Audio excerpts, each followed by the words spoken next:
एक शहर में छठी कक्षा में पढ़ने वाला एक छोटा लड़का रहता था जिसका नाम दीपक था। दीपक एक बहुत ही सीधा साधा और भोला भाला लड़का था।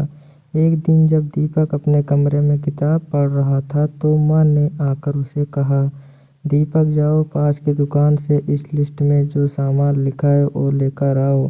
दीपक तुरंत उठा और माँ के हाथ से पर्ची लेकर सामान लाने चला गया। जब वह सामान लेकर वापस आ रहा था तो उसने देखा कि उसी के स्कूल में 10वीं कक्षा में पढ़ने वाले दो बच्चे सनी और टोनी सड़क के किनारे खड़े हैं। दीपक उन्हें अनदेखा करके उनसे बचकर तेज तेज चलने लगा, क्योंकि वे दोनों बहुत ही खराब बच्चे थे। न तो पढ़ाई में उनका मन लगता था और न ही वे खेल कूद में आगे थे। बस सारा दिन स्कूल में मस्ती करते और स्कूल के बाद यूं ही मटर गश्ती करते थे।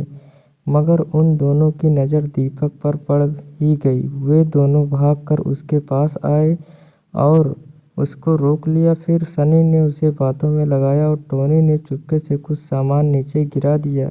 फिर गिरे सामान की ओर इशारा करते हुए सनी ने कहा, अरे दीपक देखो, शायद यह तुम्हारा कुछ सामान गिर गया है।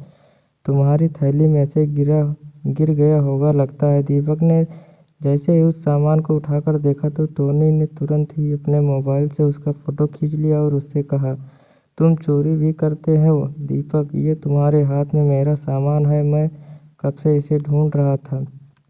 दीपक बहुत डर गया और रोने लगा, नहीं, मैंने कोई चोरी नहीं की। चोरी तो तुमने की है और हमारे सबूत भी है। फिर उन्होंने दीपक को अपने मोबाइल से खींची हुई फ़ोटो दिखाई। उसके हाथ में उन दोनों ने सामान था। फिर टोनी ने दीपक से कहा, अब तुम्हारी यह फ़ोटो हम पूरे स्कूल में दिखाएंगे और प्रिंसिपल सर को भी बताएंगे कि तुम चोरी करते हो और हमने उन्हें रंगों हाथ पकड़ा है। हाँ हाँ, फिर तो तुम्हें स्कूल से निकाल दिया जाएगा। सनी ने उसे भी डराते हुए कहा, नहीं नहीं भैया, ऐसा मत करना, मुझे घर से बहुत डांट पड़ेगी और मैंने कोई चोरी नहीं की है भाइयों, पर मैं माँ को क्या कहूँगा। दीपक रोते हुए बोला, वो सब तुम ही देखो।